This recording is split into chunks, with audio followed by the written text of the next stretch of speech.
That's a good idea. Is Kathy here? Yep, I'm here.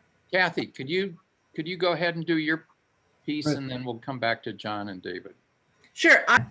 So what Oakland Unified, and actually it's a federal program called the McKinney-Vento.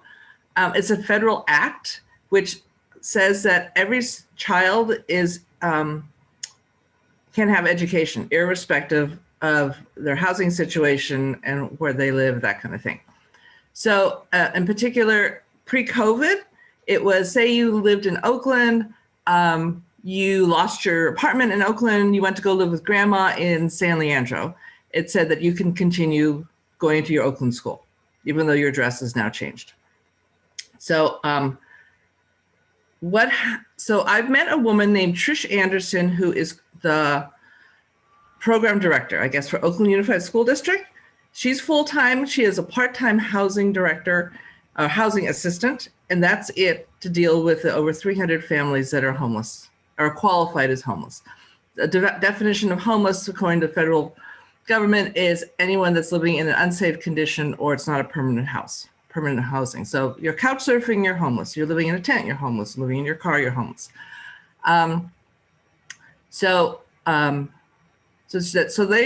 What the main purpose and the main federal monies are just to ensure that, they pay for staffing, and then they also can get them bus passes and that kind of stuff. And this was all pre-COVID.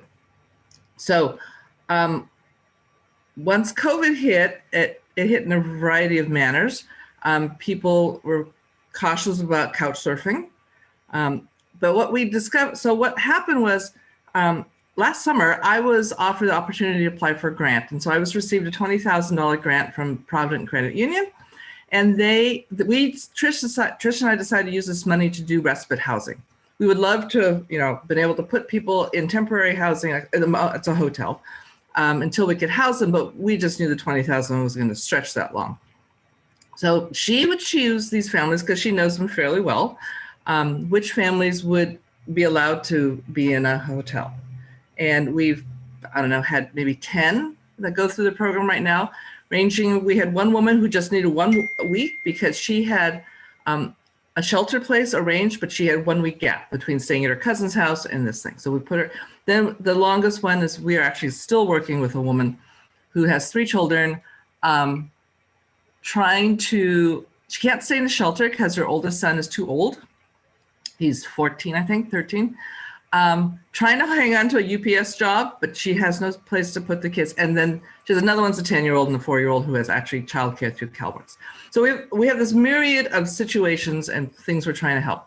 Our one success story has been so far, a gentleman with 3 boys. One was medically fragile, and working together, we found him an apartment. We discovered he has federal supplements, he has unemployment and disability for his son. So we cobbled together all the different forms of money, able to place him in an apartment, of which, though, it took a great deal of my time because he doesn't understand. And bureaucracy for getting into low-income housing it's enough to, drive you crazy. So what I'm looking for, so this program is that what we would like to do is actually replicate my role, and that every family can have what we're calling an advocate. So very much like CASA is advocates for foster children. And Trish works in parallel with OUSD foster program, so we're actually going to compare notes with them. We're trying to recruit people who will actually be advocates for these families, doing what I do. Completing an application online is a little difficult if you don't have a computer and you don't have a library to go to right now to complete it. Some of them are paper. So if you don't have a printer or a computer, how do you print it? So with Jermaine's family, I printed out. We met, a safe place. I handed it to him. He filled it out, got it back to me. And then I scanned it and I did all that from there on. So we need people with just a lot of the mechanical wherewithal of being able to help these people do these kinds of things. So that's the first need. I'm setting up a training program so people who don't have to feel nervous about they're not knowing what they're doing. I've got a huge list of resources now. I have been able to do probably 90% of this work without actually seeing anybody in person. So during COVID, I've been able to do it remotely. I've had to go down to the hotels and put a credit card in or something like that. The Oakland Ed Fund is our fiduciary agency, so all our donations go through there, and then I pay for the hotel and I get reimbursement. It's just a system we worked out. I was able to primarily place them in extended stay, which is Emeryville, Oakland, right by Best Buy. Mainly, I chose extended stays. They have kitchens, so and then we supply them with like a first bit of food that they can actually do. They can get all this dishes and pots and pans. Extended stay will give them. And so I worked out with their corporate department, sort of a flat rate, depending on the size of their family. So that's primarily the one. We've also done the Marriott on Hagenberger, because this woman works at UPS and she could actually walk to work and she doesn't have a car. So things in her childcare happen to be close by. So that's one thing. I'm looking for people to be advocates. We're also looking for people that would, if they don't have the time commitment, because this could be time consuming, to get them placed. But even when you get them placed, I'm reminding Jermaine that he has to remember to pay his rent, things like that, because he's never had to pay rent before. Just this whole idea, and he's getting a supplement. We don't understand how much the supplement pays versus him. So that's the kind of bureaucracy I try to help maneuver for him. But also, if you don't have the time that you want to commit to that kind of thing, people are giving gift cards for food. I actually say Target's a great place now, since they have a full grocery store in there. So you can go in and get your paper towels and your groceries, and you can also pick up a sweater for your kid or a pair of shoes. So that's another way. That's an easy way to do it. Those gift cards go to Trish, and Trish is the one who, again, maintains who these things go to, because she knows these families. Some of them she's been working with for over 2 years.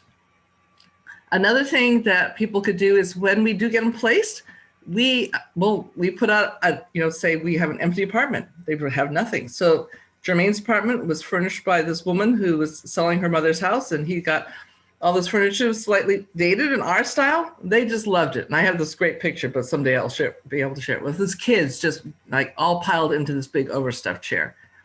And so that's nothing. But then we also need trucks. So whenever we come into this situation that we have furniture, our big problem right now is actually getting the furniture moved from point A to point B.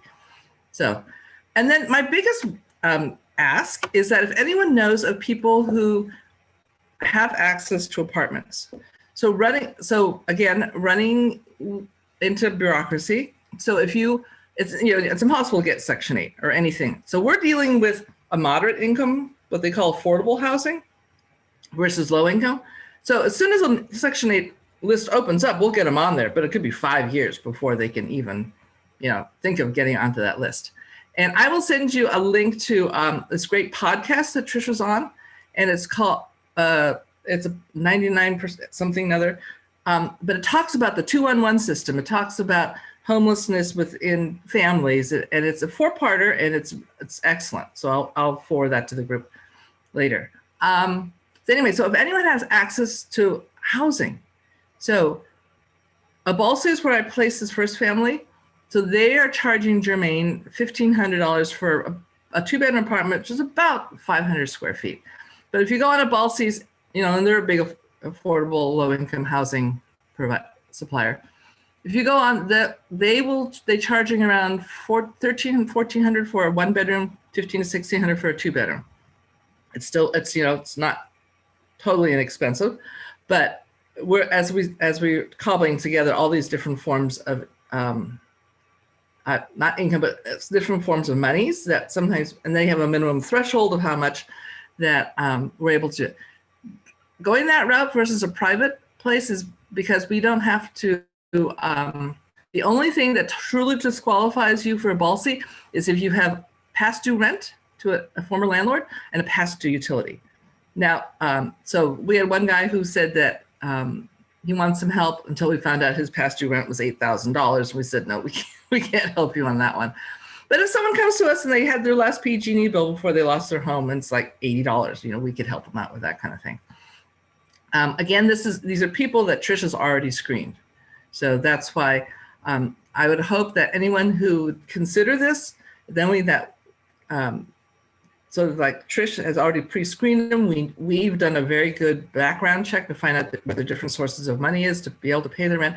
And then we will have an advocate working alongside to make sure that this rent keeps being paid. We know that Season of Sharing and organizations like that can pay the first and last month rent. And, you know, Catholic charities and places have the access to do that kind of thing. So we can get them in, we will monitor them to make sure they keep on top of all the bills. Like I called Jermaine and said, you gotta remember to pay your bill, you know, your rent for this month. So that's basically the program. So those are the different ways that we're looking for people to help out. We do, as I said, we do have this fund at the Oakland Ed Fund. I just also, along with the initial $20,000, of which we spent about 14 so far from Provident Credit Union, just received a $20,000 grant from the East Bay Community Foundation. This is all under the COVID relief. And then somehow we got into the Salesforce giving pot. I have no idea how. Over Christmas, we kept getting these donations from Salesforce employees. So I've got to get to the bottom of that. So if anybody also wants to make a private donation, I want to thank Peter that when I first introduced it, he made it. I can give you the link to the Oakland Ed Fund, and you can just make a tax deductible donation there too. So who is the organization you're asking on behalf of, Kathy? It's called the McKinney-Vento. It's OUSD's McKinney-Vento program. Okay. So it's, you know, it's a school district program. And they are 501(c)(3). We're using the Oakland Ed Fund's 501c3. So there's an MOU between the school district and the Oakland Ed Fund, Okay. which was just renewed. Mm-hmm. So the requests are for what? Let's get down to the 3 or 4 things you're requesting from this committee. So people who would have the time and are interested in being an advocate for one of these families, I would probably say another one is if anyone has access to an apartment or apartments that we might be able to place some of these families in. Mm-hmm. And the third one, what could be the third one? Probably, my list is so long. I got to figure out which is the next highest one. I think the next one would actually be, because my hope is that we place families. So the third one would probably be just once we get people placed to be able to furnish their places and, you know, give them a little initial support, you know, a refrigerator full of food and beds and stuff like that. Okay. Is anybody got questions for Kathy? Is Kathy requesting any fund from Rotary? If Rotary would like to, I won't say no, but not directly. I'm looking to Rotary as my 300 buddies who can give me the people power. But as I said, I won't turn it down if they do. This is a service project a request. She has not asked for money at this point. She might later. Mm-hmm. But it's a service opportunity request from Rotarians, specifically from the housing insecurity. Mm-hmm. Okay. Everybody got any other questions for Kathy? Yes. What kind of training program are you envisioning, and have you already developed it? I'm in the process of developing it now. So I am going to run a beta test with 2 good friends who can give me honest criticism. So basically it's explaining, you know, giving some, you know, real life situations of how people became homeless.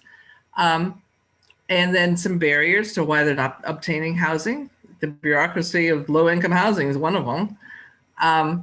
And then the actual giving examples of what I've done. So like currently I'm helping a lady fill out her rental application because she doesn't have a computer. And then we also will have training. I have a friend who has been doing a lot of, she supervises training for an organization called Harbor House who has online tutoring. So she's actually going to help train people who are having problems, you know, communicating with their clients online, how you can share screen and fill out a application together, that kind of stuff. I have a question, Kathy. Hmm? Has the issue of the eviction moratorium been addressed with everybody? Because there's a skepticism with any housing provider right now to to rent with the concern that the tenants just won't pay rent, and it'll be months and months before they're able to collect those rents. So how are you assuring, if if apartments are available, how are you assuring the housing provider that they are actually going to get paid that rent and won't have the issue of having tenants take advantage of the eviction moratorium? Yeah, that's a huge issue. And that's why we're training advocates to work side by side with these families. So we will ensure that the families we place have an assortment, if not just one single source of income. Again, school being out of session is causing a lot of problems because most of our families are frontline people. So if you've got a small child and you don't have CalWorks to place in a childcare center, or you have a 6-year-old who's supposed to be going to school, you have a problem in that you can't really hold a job while you have no one to watch your child. And most of these are single parents. And COVID's another issue. We could try co-parenting with 2 unrelated families, but in COVID, you can't do that. So we do, like with Jermaine, we make sure that his unemployment, and we get records of his unemployment that's truly coming in, and his disability for his Social Security supplements for his disabled son, and then we're able to piece that together. So a lot of it is we're going to teach them budgeting. We're going to make sure that they have bank accounts so that their CARES Act money has a bank account to be deposited into. So that's why advocates are so important, because right now, this is a system that's hard for college educated people who had stable housing and jobs their whole lives to be able to maneuver. So if you take even one of those things out, that's why we need someone to be right by them to make sure that they are making sure that they're paying their bills and, not squandering their money. Most of the families I met are actually pretty savvy. Like, to get on CalWorks, it's not easy. And this woman did it by herself. And she knows she can't relocate to San Francisco where her mother lives, because then she'd lose her CalWorks because it's all by county. So she's determined she has to stay in Alameda County. She has 2 African-American sons. She doesn't want to live in East Oakland because she knows it's not safe. So, we take all those things into consideration. Okay, well, Kathy has requested of this committee. And can you put it up in the chat box or send it out later? Well, you know what I'll do? I'll take the slides off, the information off my PowerPoints, and I'll send it to the group as attachments. How about that? Via email? Well, send it to Jesse, and Jesse will get it out to the committee. Okay, I'll send it to Jesse. Mm-hmm. And she specifically asked for advocates, apartments, if you could have them, and then furniture, if you can, if you get them in. She wants some help in helping these homeless get to where they need. With the ones with families, that's what you're talking about. Mm-hmm. Okay, John. Okay, thank you for the time.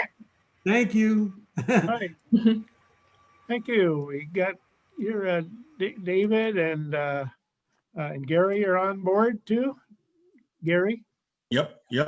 Okay. Yep. So this is our project. We've submitted the RFQ to the city, and they're reviewing this now and have a request in with the mayor's office. I presume probably within a couple weeks or so, we'll get a meeting with the mayor to go over this, so we can look at this as kind of a maybe a dress rehearsal for what we'd be presenting to the mayor and explaining what we're doing. So starting off, Peter was going to be here, so Gary Flaxman is going to kind of start with Peter's statements here. So Gary, you want to go ahead and get started? All right. Thanks, John. So I guess following up from Kathy's comments, there's myriad reasons and issues that we're having to resolve. And apparently Oakland has highest per capita population of unhoused in California. So it's a crisis, and Oakland Rotarians want to do something about it. Our group has been planning a project based on the idea of a kibbutz to develop a medium-term, supportive, affordable, good quality housing for those transitioning from shelters, community cabins, and other temporary situations. Finding this kind of housing for their clients is a major problem for organizations such as the Salvation Army, Our project is both for individuals and families and meets CDC guidelines, which the City Council insists upon, and will adhere to building standards. We intend to develop a public-private partnership and raise resources throughout the community, as well as from Rotary International. And now I'm going to forward this to John. Okay, thank you, Gary. My statement is I was a founding board member of Stockton Shelter for the Homeless, built in 1985 for 150 people on Caltrans land underneath the freeway. We have submitted an RFQ proposal to the City of Oakland for a similar development that will treat the unhoused, including families, with the utmost dignity and respect. The modular housing will include power, water, kitchens, and indoor plumbing. The compound will provide a safe and secure environment for all, including families. Great community improvements occur when faith communities and not-for-profits like Rotary come together and work on issues with government officials.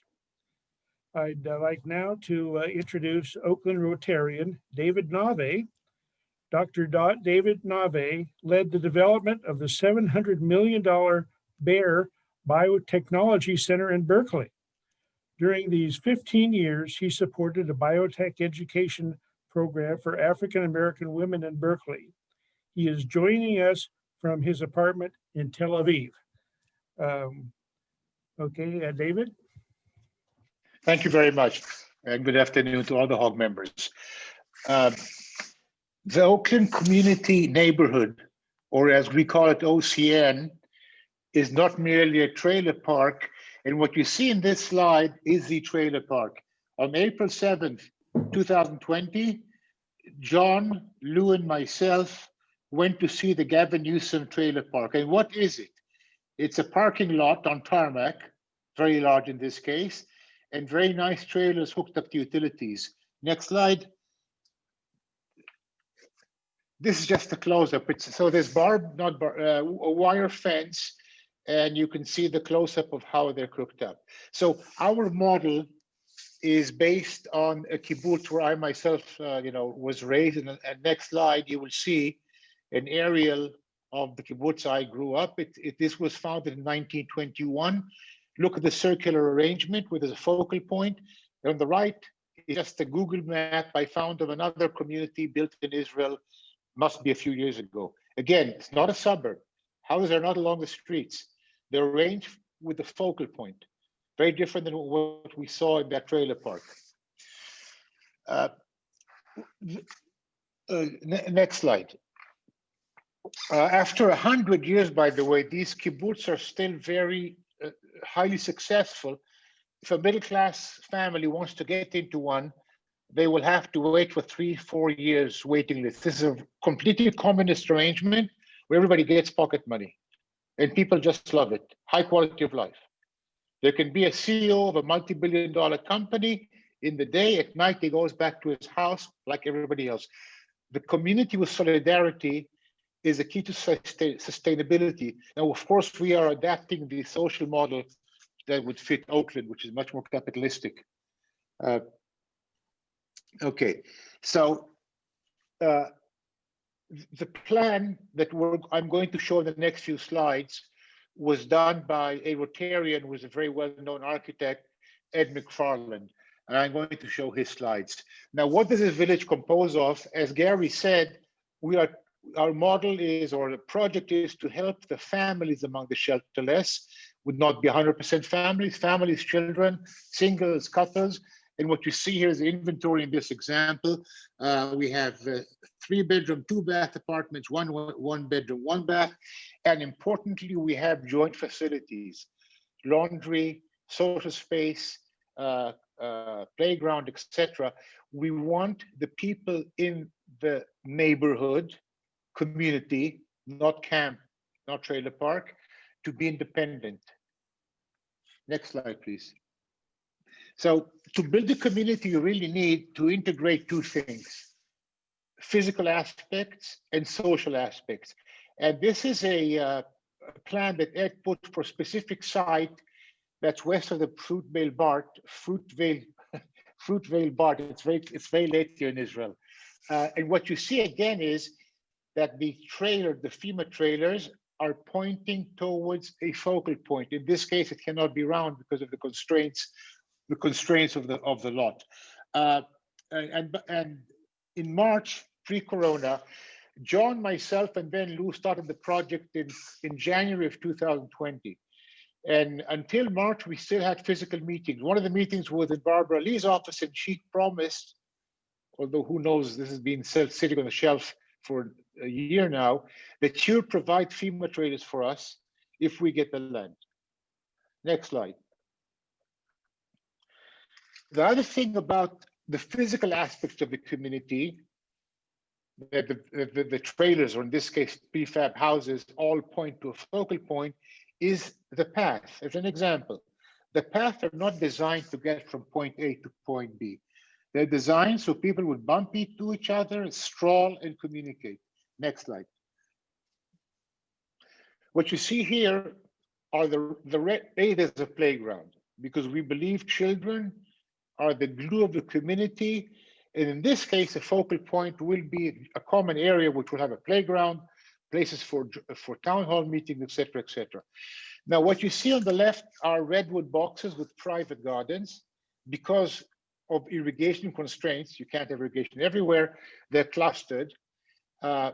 However, up there, you will see a solarium, and inside that solarium is a hydroponic project for growing flowers or vegetables. The rationale for that is not only to grow vegetables, it's because it will be a joint project. The success of it, so that flowers will not wilt, will be dependent on people cooperating, taking responsibility, and trusting each other, and even leadership can evolve for such a project. So the balance between the private and the joint is very important in building a community. Next slide, please. Okay, I guess that was the last slide. So what other components are required to build the community beyond the physical aspect I just showed you? Because the community is built by integrating of two vectors, the physical and the sociological. Support, mentoring, teaching, all of these things are needed to form a community, and the rules of behavior and meetings, etc., etc. Now, the Rotary Club uniquely has a breadth of talent skills that actually can do this. And in fact, Peter's committee, the Shelterless Committee within the Rotary Club, this committee has over 50 volunteers who are eager to help with this project. And because the Rotary itself is a microcosm of society, we have every discipline and skill set needed, and we can get more, because when Lou, John, myself were touring, we got phenomenal feedback from residents in these shelter, in the current homeless shelters like Tough Shed or underpass places. And second, when we talked to our friends about it, all three of us saw how many people would just be eager to help with this project. The Rotary is the sponsor of the project. It's all been done under the Rotary Club, and we believe it has a high chance of success if we can overcome two issues. The first issue is land. We have been, we have a list of empty lots. We've driven through them. The club has driven through them because of among the 50 or 60 vacant lots, only few meet the criteria of space, noise, pollution, accessibility, etc., etc. But we have great difficulty in actually getting the city to approve these lands. And as John said, we hope that in the next few weeks we'll meet with the mayor and she will give the nod for the project. We have been Zooming, meeting, presenting physically until March, and after March by Zooms and teleconferences to everybody in the city, because John Klassen knows everybody, and the feedback was positive. It's true, but the feedback was positive, but we never got anything. my conclusion about the city of Oakland is, and I've been to the Kremlin a few times. The Kremlin is nothing relative to the city of Oakland, the bureaucracy there. Let's see what else. The second issue we have is children. Seth gave us a heads up that the state regulates children. And as I said, we believe children are a key component or the glue of the community. And the model we are building is based on families, because when you have two families or two single mothers with children, how will they get, one of the best ways they will become friendly is through the children that go to kindergarten or play together, et cetera, and even singles like to quote unquote adopt children. The third element is money, but once we get everything else, number of trailers, size of lot, we'll figure that out. And with that, I'd like to close. Thank you very much for listening. If there's any question you can ask, maybe ask John. And if John doesn't know, somebody will know. No. Seth will know. We have a committee working on it. Lots of people are needed. Okay. Any questions from anybody? 25 people here. We don't have any questions. So, So I know that kind of because of the availability of the FEMA trailers is, and I know there's obviously a cost to do the manufactured housing as designed by Ed. Have you thought about doing the manufactured? How do we go that way if we did it, as modeled? Yes. John, do you want to take it or? well, we obviously be required to raise more funds, but we wanted at least to start with the modular housing that Barbara Lee would present us would be free. So we can start off with this model, and then we could, it could be duplicated down in the future on other modular housing that might last longer. But anyway, this is, we really model it on something that's deeply affordable and that's sustainable. We get too much money in it that we have to, especially if we have to pay it back, it might not be sustainable. So we want a sustainable project and one that first and foremost treats the people with utmost dignity and respect. And it's something that's affordable, something that they can be independent in and learn, make sure they're up to certain, have the abilities to live independently. And we'll have a third-party administrator. We've interviewed 3 companies that do this kind of work, and they're all very eager to take on this duty when we get the final approval from the city or the location of the land, surplus land, which is permitted under Governor Newsom's directive that any surplus state land can be used for homeless services. So now it's just, and the key thing, as David said, was getting the land. That's really the key item. And then we can make changes in our design and whatnot based on the particular circumstances. But anyway, John, this is yes, go ahead. John, yeah, so what I'd like to add is that, so we drove out to Stockton, and these trailers are, 25 years plus old, and they've really maintained themselves very nicely. It is under the freeway, so that was an issue when we were looking at some of the surplus land in Oakland. That is there contaminants? Is there toxicity that we have to worry about? The property that we showed you, it's Union Pacific property, so there's issues that we have to explore there. All of the whether it's prefab or trailers, they are movable. All of this is going to be above ground, so servicing for plumbing and electricity, can be, so part of the thing is you need to be near East Bay Mud or near PG&E, so you make these functional. But then to answer, I guess it was there was a question out there about the permanence or the transitory nature of these of this facility. Gary, I just want to add to what you and John said. Dudley, the cost of a second-hand FEMA trailer, if we don't get one for Barbara, and we decide that Congressman Barbara Lee, and we decide to go that way, is $15,000. It will then have to be upgraded. John, myself, met with a couple of entrepreneurs that build low-cost housing or import it from China. And it's not practical from China, but in terms of costs, it's much nicer, first of all. But second, we couldn't see any way it could be done for less than $25,000. And we could not do it in China because of they couldn't meet specification. We'd have to ship them and test them and ship them back. But it will cost much more money. Now, one of the things we're talking about is to start with FEMA trailers, and if it works nicely, to gradual replacement. But right now, our model is FEMA trailers, hopefully for free.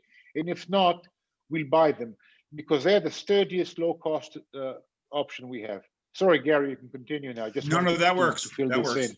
And it's surprisingly how nice they are. I mean, you know, you can combine them so they can have, you know, meeting. I mean, it was really quite impressive, I have to say, the Stockton facility. So, and my only critique so far of this presentation is that we lingered on the trailer park picture because, you know, we're going to exceed that. Those are not impressive at all, and I wouldn't want to live there. But the facility in Stockton, worst case, you know, I mean, it's actually very nice. No, that's why I showed it, Gary. No, I got it. We're not just putting trailers on tarmac. I got it. John put it up too early. It's John's fault as usual. So, Okay. I saw a question about is this temporary? Kathy talked about 5 years, right, Kathy? The 5 years it takes until they get housing. In your presentation, do you remember? Anyway, she must be on mute. She talked about the 5 years it takes to get into low-income housing or apartments. So we want to build something attractive. To build something attractive that people want to stay in, there need to be a community. If we succeed to create an instant community, like instant coffee, we hope people will stay there for as long as they want. If somebody gets low-income housing 6 months after they come and they decide to leave, great. If they want to stay there for a longer time, it's hard to predict. Gary said we will not put constraints or rules regarding how long they stay. We're going to have many other rules about behavior. But like Gary said, the trailers themselves could last for 25, 30 years. I hope that answers. So it's unlimited. We think about 2, 3, 4 years. Somebody does get a brick apartment, they may want to move.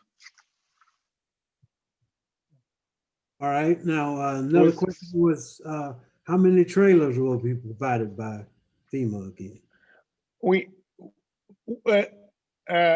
don't look. Once we find the land, we will recalculate the number of trailers. The number we had, just as a number, was 50. It has to do with the economics of the village, which I did not present here, but we've done some calculations. There's overhead there, 24/7 security and other facilities. When the overhead is loaded on 50 trailers, because there's an income stream as well, these people have money to pay. They will pay something equivalent to rent. They have to do that. What you get for free, you don't respect. Also, we need the money. But with 50 trailers, our calculation shows good economics. If we get a bigger space, it could be 70. So I hope that answers. Okay, the next question is, what social support commitment do you see the Rotary providing? Well,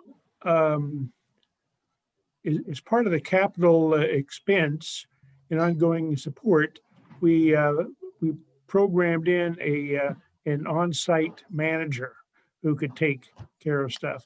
And then we've understood from the different third-party administrators we're dealing with, said the city finds it cheaper rather than have city or county social workers. They would rather pay the not-for-profit to the cost of perhaps a housing navigator is one of the things. But that would be an expense that the city would add to that they would put into it. So they would. John, Yes. the question really is, what kind are you asking from? What kind of social support are you asking from Rotary? From Rotary, I would say is opportunity for mentorship. You know, Rotary for the kids, helping with leadership, put in there, and I really think this will be want to make it certainly a great environment for families and for the homeless to help them lift up. So I can see various different Rotary committees who could participate in a project. You know, one of the requirements of we envision for the residents would be in community, which is very, very part of it. So they feel it's like it's theirs, and it's a neighborhood and a community that they're living in, and everybody participate in.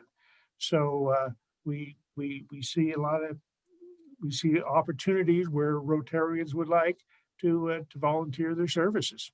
And let me For just add job that skills or whatever. Go ahead. let me add that I loved Kathy's, the name of the role, advocates. So whoever resides in this community, is going to need a lot of advocacy, and let them tell us what they need, and then we can bridge the services and the help that's needed. So I love that word. Okay, No money, no money. The Rotary will not, the financial plan we have, which we haven't presented extensively, has CAPEX, the capital expenses, and the first year, which includes the first year. That's typical for any large project.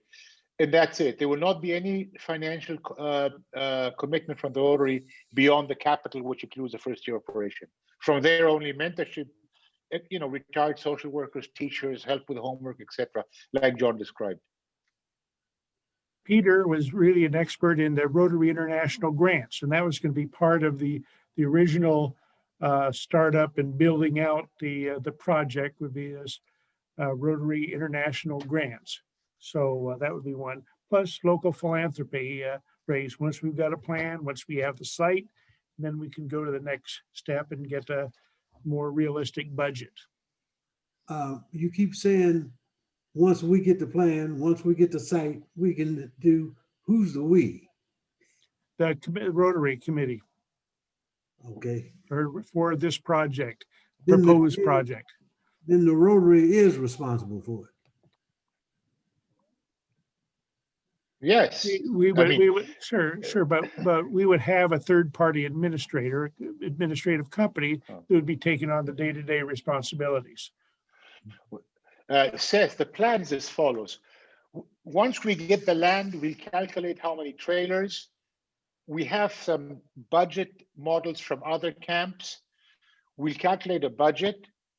We'll find out the income stream, what we can get from Rotary International, the county, the state, and then we will have a gap, say $1.3 million. At that point, we'll put together a financing plan and present it to the Rotary. The Rotary may say go or no go. If it says go, we'll start doing private fundraising. We think, this is speculative, that we could raise this amount very quickly. But we can't do anything until we have the land. It's like chicken and egg. What are you going to ask somebody if you don't have anything concrete? Once we have the land and the plans, it's concrete. I hope that answers. So it's not like one morning you'll find out, oops, I got to write a check. It will be a process, and the Rotary will have the opportunity to say go or no go. And in any case, we will not start the project until we have half the amount of money or all the money in the bank. We can decide that jointly. Does that answer? Partially. I think that's a bigger question for the club as a whole to take on, as that if they want to follow that path, because that goes well past my year as president anyway. How long that lasts, and is there perpetual funding that the Rotary Club ends up doing for that? And whether or not the club as a whole, the membership as a whole, really want to go down that path or not. I would encourage the whole club to do that, but I don't know that the whole club is behind the first one that we have to get behind it is this committee right now. Is if this committee believes that this is what we ought to be doing and what we ought to try to go down this path, then that's part of it. Then we got to get the board squared away, and then we got to get the rest of the club behind the project too. But in the meantime, you think that first of all, you need a place and to show the pictures like you showed here before, so somebody can get excited about it. And we got to decide where that place is that you got some new sites, or what sites are you looking at now, Gary? Yeah, so we do. We went out and explored. So there was, first of all, there were 50 sites that the city gave us to look at, and we really, drove around and checked them all out. Each one of them have, I mean, it's excess inventory for a reason. So each site has issues with it. The two that we selected were really, convenient to get to if you're living there, like, Target. You could walk to Target from one of the sites that we selected, and the other one is off of Fruitvale Village. There's a one that's a little less, problematic, and I don't know if you all remember, but when you're driving past the Coliseum, there's a fair that goes on annually. And that's a bunch of acres where we could actually put a large facility out there. So in talking about, what kind of services are needed, that'll be a whole different element, right? Because then you're really not convenient to anything. And then you have to sort of provide whatever's needed to that site. But at least that would be a very feasible, functional, not so, you're not in the middle of nowhere. But again, you'd have to bring services to the facility as opposed to letting them be independent, where the assumption is that not everybody's going to have cars or transpo. Did you say you had a site in West Oakland near Target? So yes, yeah, that was our second choice, and one is owned by Caltrans, the other one's Union Pacific, and the third is East Bay Mud. So our first big ask is when we approach the city, that that they will help us acquire one of these three sites and guide us towards pros and cons of each one. Mm-hmm. Right. Nobody would deal with us until we get the city's stamp of approval. So that's why we fill out this RFQ process to basically get the stamp of approval of the city, and then they would come in and they wouldn't charge us power, or wouldn't charge us hookup fees or license and permit fees and stuff like that, which could be pretty expensive. So that's the plan right now. We need to get that first step is to get the RFQ approved by the city, by the mayor basically, and then and her team, and then we go to take the next step. Okay. Any other questions? Let me just throw one more thing in. A thing to keep in mind is that we were hoping that this is, something that's not, so complicated and problematic that that this can't be a pilot program that we can replicate. So that is the goal. That this is something that that can be replicated throughout the state of California or nationally, quite honestly. We think this could be a great project for other Rotary clubs around through the state. It's a huge problem, and we really think that this model is something that will really make a very positive impact on the on our situation with helping the unsheltered. It's not a big project. It's nothing, except in Oakland, it's a big project.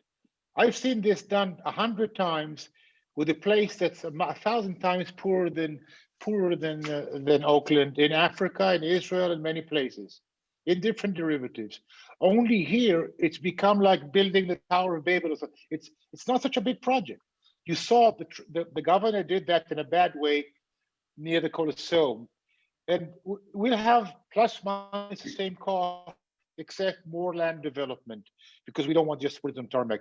So it's a question of somebody willing to do it, not the Rotary only, but the city. That's how I view it. It's amazing how big this thing has become. It shouldn't be so big. 50 trailers on a plot of vacant land when there's 100 pieces of vacant land, and the homelessness is supposed to be a crisis. And I think if the city doesn't help us, we'll let it go to the press. This cannot be a big project. We're not trying to solve the universe of homelessness with the drug addicts, etc. We're trying to solve a very narrow part of it, healthy, quote unquote normal impoverished families. That's my perspective anyway. Okay. We got another question here. Is this project primarily focused that this committee is going to work on? Or are there other projects like Kathy's that the committee can work on that is more immediate participation in helping the homeless? That was a question from George. Well, Peter had said all along that there's different, could be different projects. We wouldn't be limited to just this project, this committee. So certainly working with Kathy's committee that's why he gave her time. This is something we can work on. We can do more than just one project. But this is a project of a small committee kind of leading the charge on this, but certainly welcome. There's plenty of need and we need to help however we can. All right, one more question. It says, I'm sorry if I missed the prior discussion of Stockton project, but how long has the project been running? Stockton. That project in Stockton, I worked on that, started in 1985. There's a long story and I can send you the whole deal on it. But basically, we got it done with business people, the community organization, faith communities, all came in and built a phenomenal project. It's now has 400, and they just got a HUD, Housing and Urban Development grant for $4 million that's going to help them with finalize a 3-story apartment building for 200 people on another big section underneath the freeway. 3-story buildings, huge overpass under Highway 5 in Stockton. So they're doing great. A lot of community support, and everybody is working together on it. And it's a very, very good project. Oh, John? Let me go on, Mary. Yeah, so what you're saying that the whole project right now hinges on obviously getting a piece of land from the city or Pacific Union or wherever, and get a blessing by the city of Oakland and make it work. So do you have you did that request, but do you have any idea what the timeline to get this approval? Is it a month, 4 months, 6 months? I would say the month, probably within the month. Laura Tenenbaum is the housing administrator for the city of Oakland, and she and we've met with her, and we've met with 3 other key people there, and we're going to be meeting with the mayor probably in the next couple of weeks. She's agreed to give us a meeting, so maybe call on some of you who'd like to be at the meeting too. So we'll keep you in the know, but we should get a meeting probably with the next couple of days. We'll get a meeting with the mayor. So and let me just will throw happen in within 30 days, I would suspect. So Go ahead, I want to Gary. throw in another thing to answer both Georgia and Mary. So we've been discussing in the strategic planning the long-term commitment of some of these projects, and can we go forward on something longer than Sess's year, so that barrier-free park, and we do have precedent on something that does extend beyond that. And to speak to Georgia, the reason why we have this large group of people here is because we could do many things. So it's a huge problem, and it has many things that need to be addressed, and so it's not contingent on acquiring land. This is just one solution. I loved the Karen Friedman aspect of we're not solving hunger, but we can take one bite of it and solve the for the Peralta's kids. So there's there's many ways that we could tackle this, and it's going to be going on for a long time, and that we have an interest, and that we have people that can address whatever problem we come across. That's the point of this. Yeah, and to answer George's question about a couple months ago, remember the committee participated in partnership with the Salvation Army to pass out the homeless hygiene kits. Yeah. I was there packing thousands of those kits, and Salvation Army and some of the volunteers delivered to the homeless. So that was a short-term project. So I think it sounds like you have a long-term project, and you can have little mini projects to sort of, while you're waiting on something else, you could do something else. Yes. Yeah. Yes. So, other questions?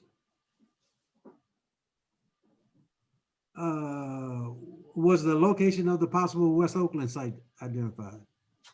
Yes. It's where is, Yes. On Mandela Parkway, and what? underneath the freeway, close to the Emeryville Target store, maybe 100 yards from there there's a community cabin site there that the city has close to part of that land. But anyway, that's the site. right It's next- basically owned by Caltrans. Is it right next to that? The Yes. Yes. Okay. That seems like the best spot to be. I like that, but you know, you're under the freeway, and there's issues with that, and we'd need to know, you know, what kind of lead abatement, you know, I mean, there's, you know, from 50,000 feet up, there's a lot of solutions. When you get closer down to the ground, it becomes a little more problematic. There's a Rotarian that kind of gave you some advice too, as a contractor in remediation of this kind of thing, and has worked on Caltrans properties, and it's not an insurmountable issue. And of course, we're very appreciative of our Rotarian, the architect, who's got a lot of experience too in remediation work. And so, you know, we've got a lot of help, and, you know, lots of jobs to do.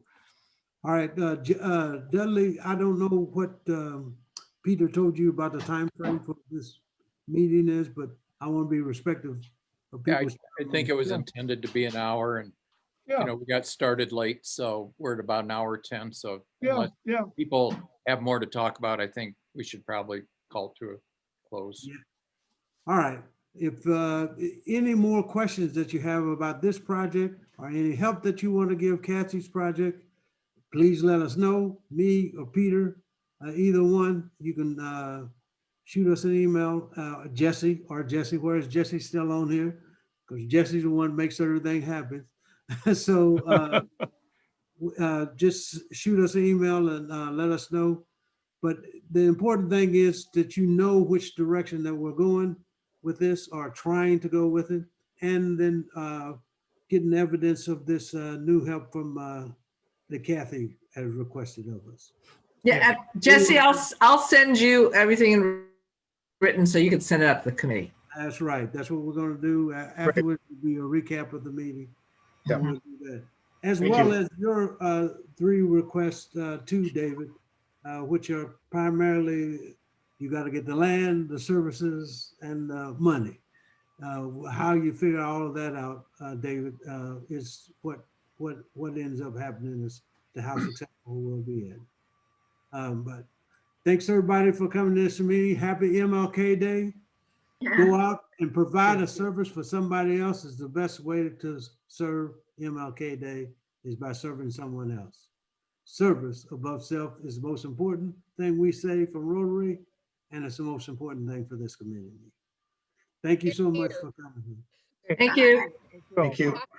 Okay, right. Thank you. Bye. Bye. And Happy New Year to all of you, if I Happy haven't said New that. Year.